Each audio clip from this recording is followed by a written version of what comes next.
Maravilha, meu irmão, minha irmã. Privilégio ter você do outro lado. Muito obrigado de nos permitir que o programa Você Pode Ser Feliz, da Rede Século XXI, entre na sua casa e com certeza unidos de coração.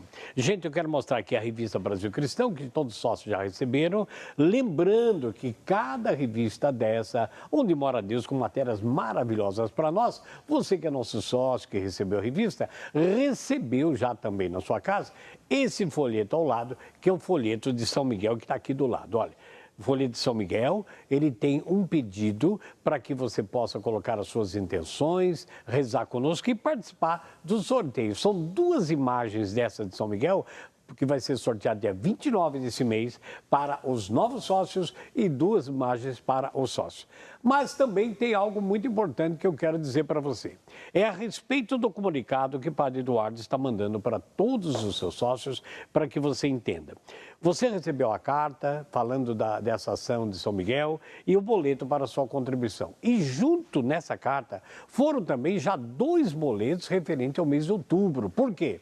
Todos os anos, quando chega essa fase, esse tempo de mês de setembro, outubro, os Correios têm os seus acordos e podem entrar em greve. Então, para que a associação não sofra no mês de outubro qualquer diminuição da arrecadação dos seus 100%, já estamos adiantando o boleto para você guardar aí. Quando chegar outubro, se tiver algum problema da revista não chegar, você já efetua a sua doação. Se a revista chegar, tudo bem, mas você vai receber a revista de qualquer maneira, certo? Nem que atrase, mas para não atrasar a sua doação. Por isso é muito importante que você esteja conosco nesse tempo. Eu quero agradecer a Ana Nery de Jataí, que ligou para nós pedindo oração, também pelo Bom Casamento, a Maria Ângela de Monte Dourado, no Pará, ligou para nós, de Campinas a Maria José pedindo por sua família, a Rosa Tereza de Brodowski pelo seu filho, por toda a família, por todos nós, muito obrigado. Oração por ela mesma, paz na sua família, a Ivandite de São Félix, na Bahia.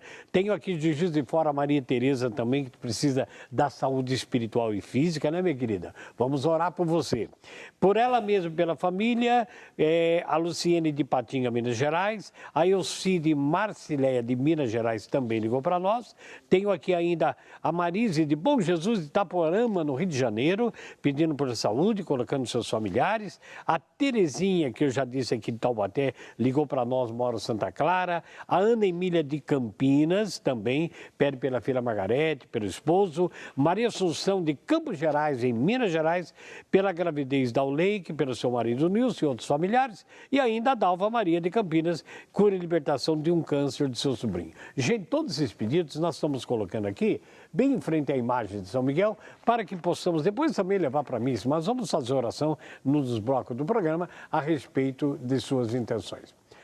Doutora Roseli, algo tão importante que nós precisamos perceber.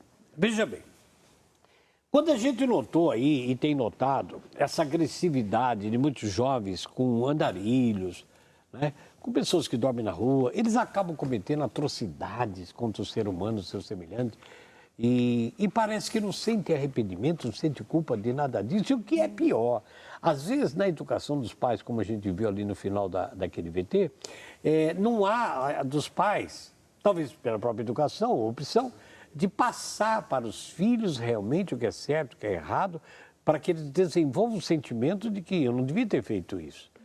Porque parece-me que nós estamos vivendo uma geração e um tempo de um esfriamento de Deus. Deus é apenas um mero participante religioso e não é o Criador, Senhor de todas as coisas. Será que é isso? Henrique, eu também respondo não só como psicóloga, mas também como católica, né, cristã. Enfim, eu vejo mesmo que parece-me que há, assim, uma falta, né, de uma introdução, né, na vida das crianças, mesmo dos adolescentes, né, de uma reverência a Deus, né, de uma reverência, de um temor a Deus, à sua palavra, aos seus mandamentos, né, aquilo que é a verdade, aquilo que está revelado na palavra.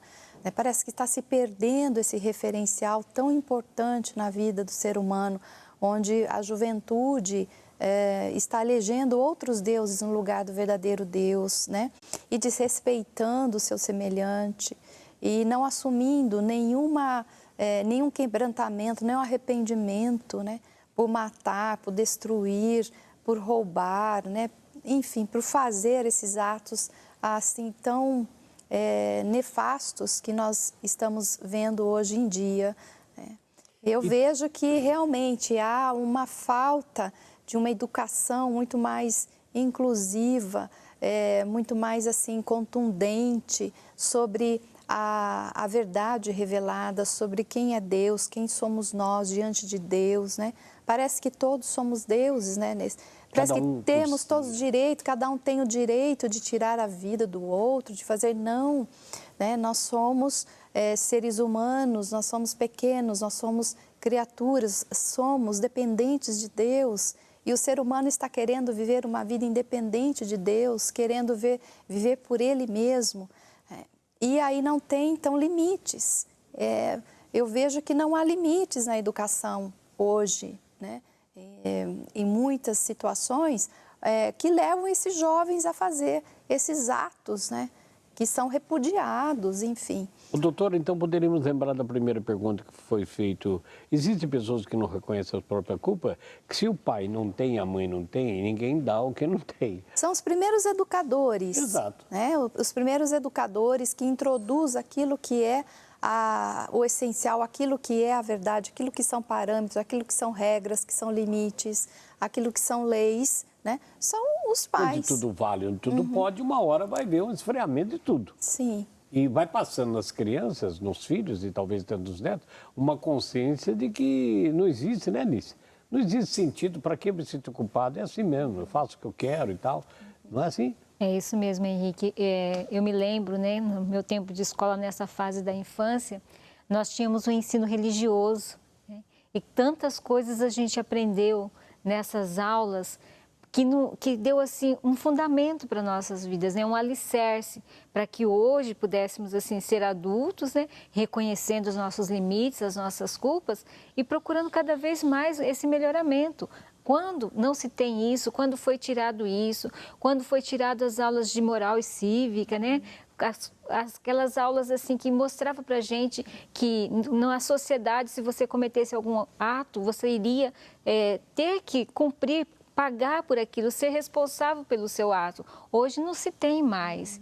Então, esse liberalismo, né? E isso vai se passando de geração em geração, que se nós não começarmos a pôr um ponto nisso, a gente não pode saber aonde vai chegar toda essa situação.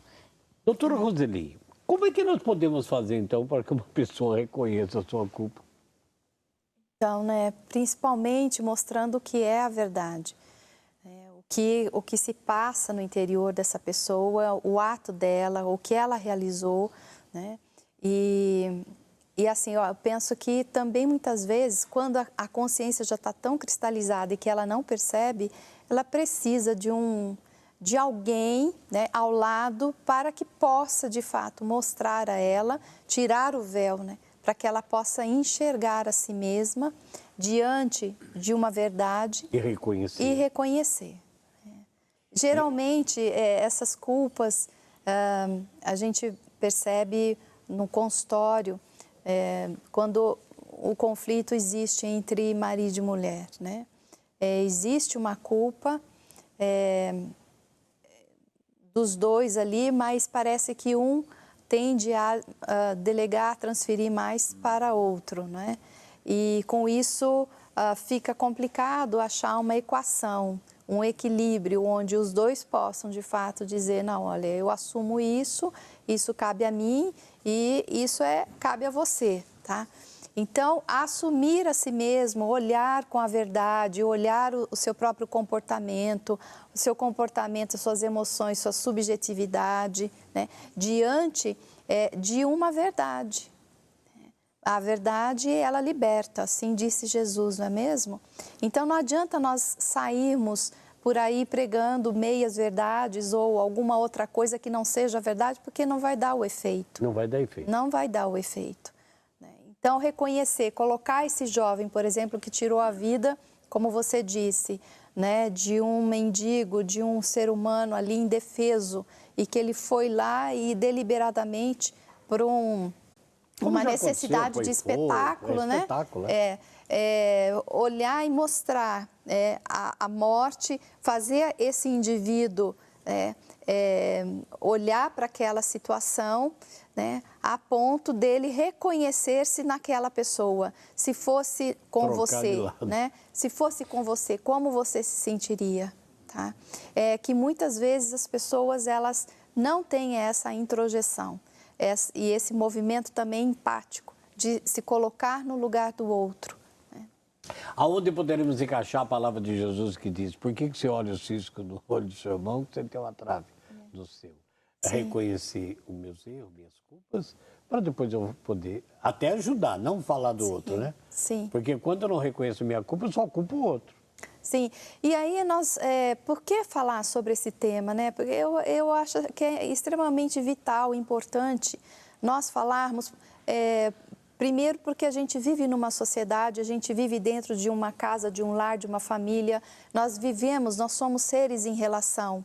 E tudo que eu faço tem ação e reação. Tudo que você faz também tem ação e reação, né?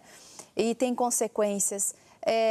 Nós estamos perdendo essa noção de relacionamento. E é isso que eu ia perguntar para a senhora. Quais são as consequências para uma pessoa que não assume a culpa?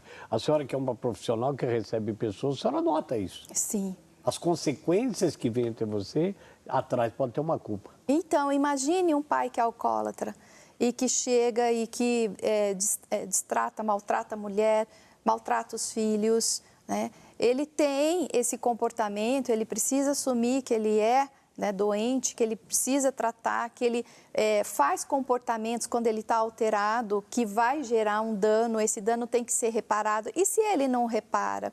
E se ele não tem essa percepção? Onde vai parar as consequências desses atos, desses comportamentos?